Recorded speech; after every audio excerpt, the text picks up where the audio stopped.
What is new with Professor Kaku these days?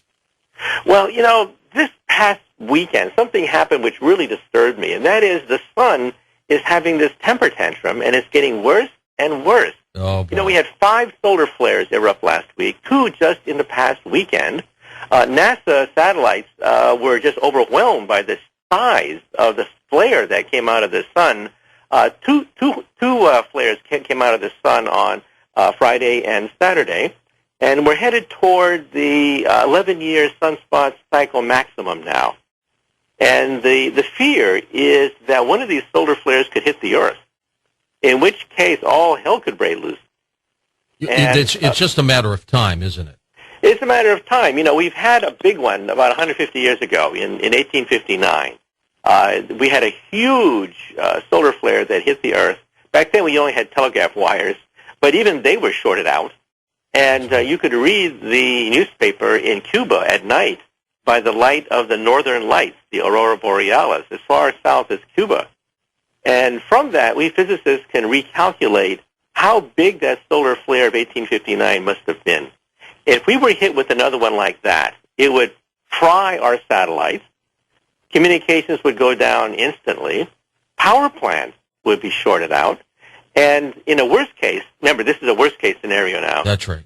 We physicists believe that it could be 20 times worse than Hurricane Katrina. Oh, my God. So imagine 20 Hurricane Katrinas ravaging the Earth simultaneously. And you can begin to estimate the kind of damage you can get if there's a direct hit from one of these solar flares. And, we're headed toward the maximum. More and more flares are going off the sun. We had another big one last month, by the way. So far, we've dodged the bullet. So far, we've been able to miss the solar flares. But these solar flares are like bullets. Sunspots are like rifles. Think of rifles shooting bullets into outer space and missing the Earth, because, of course, outer space is quite big.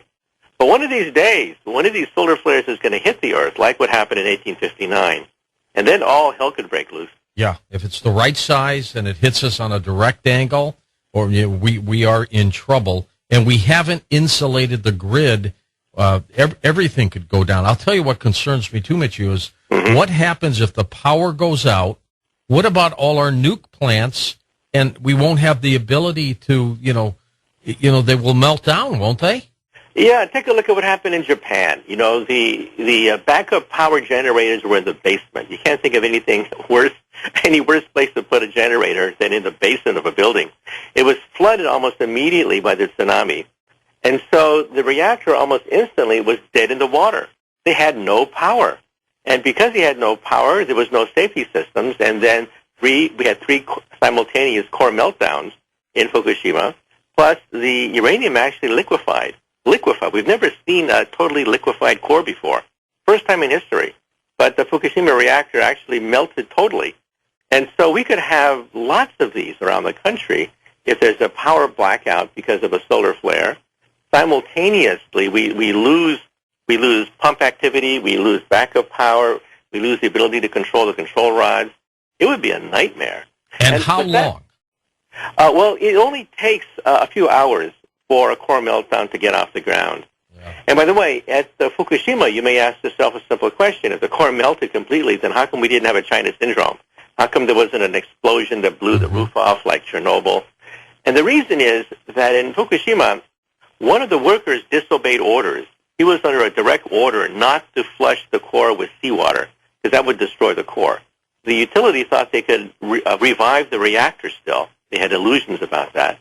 But he disobeyed orders. He made the only correct decision during the first few days.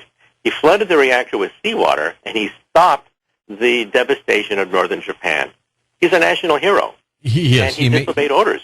He may have saved many, many lives. Oh, definitely. And we could have something similar if we lose power in the United States or, around the planet Earth, if there's a gigantic solar storm, if there's a hurricane from hell from outer space.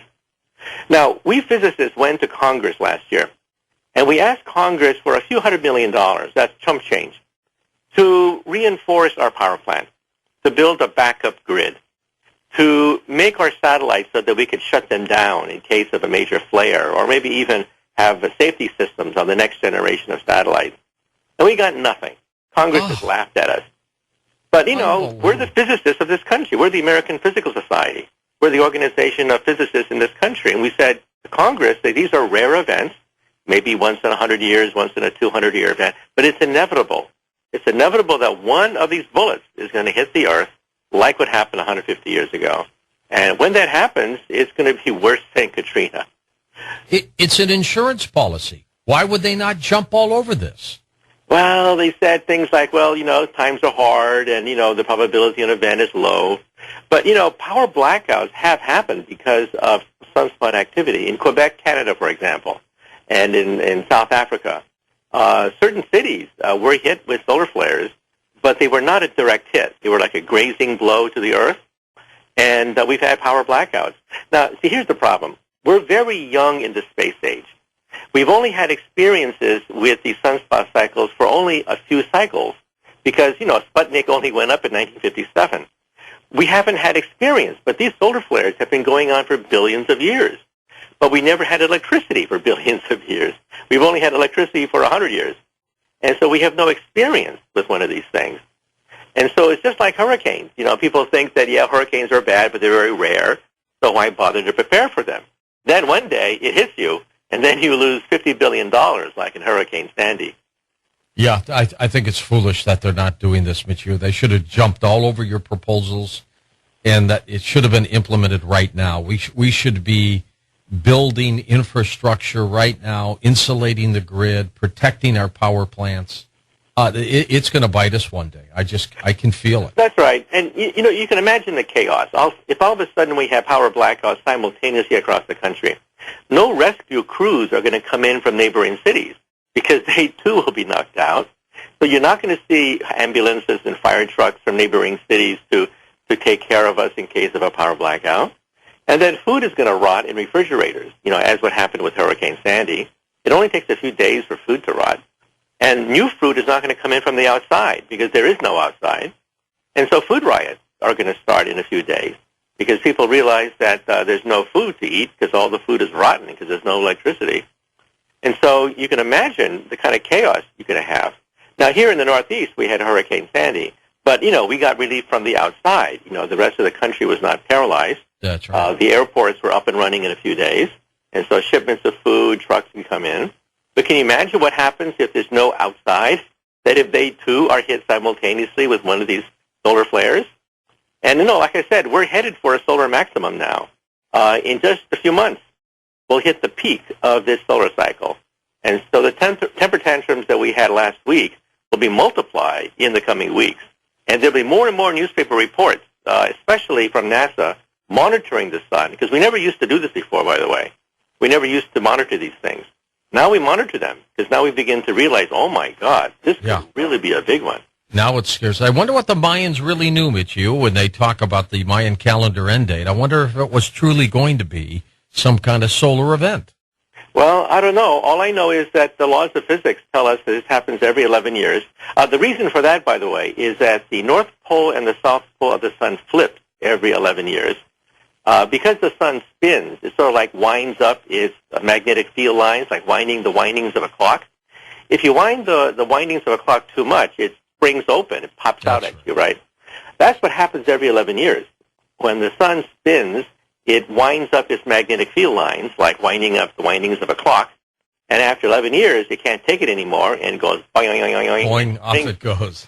and goes north-south flips. And so we have a pole shift of the sun every 11 years. And this has been going on, of course, for billions of years. But we didn't have a space program back then. We didn't have power grids back then to worry about. Japan's nuclear regulatory body has begun working on a new set of guidelines for issuing evacuation orders in the event of a nuclear accident. The Nuclear Regulation Authority met on Thursday to discuss how to finalize the new evacuation guidelines by the end of the year. Also under review is when to instruct people to take iodine tablets as a precaution against thyroid damage. The experts confirmed that Japan will use standards set by the International Atomic Energy Agency as the guideline. In the Fukushima Daiichi accident, the earthquake and tsunami knocked out part of a network for monitoring radiation levels in the environment. NRA members also discussed the necessity of a system able to forecast levels of radiation in the environment and support monitoring efforts.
The head of the International Energy Agency says that Japan may be able to buy liquefied natural gas or LNG at cheaper prices. That's if the country can import the fuel from the United States.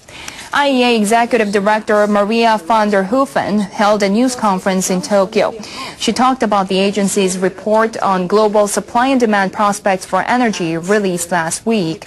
She said shale gas production in the U.S. is now in full swing, and the country could become a shale gas exporter in the future. All this, what is happening in the United States, will open the possibility of LNG exports from North America and help to reduce some of the, massive premiums Japanese customers have to pay for gas imports.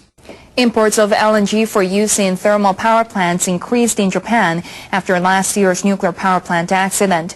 Japanese power utilities have been buying LNG at high prices as they're linked to those of crude oil.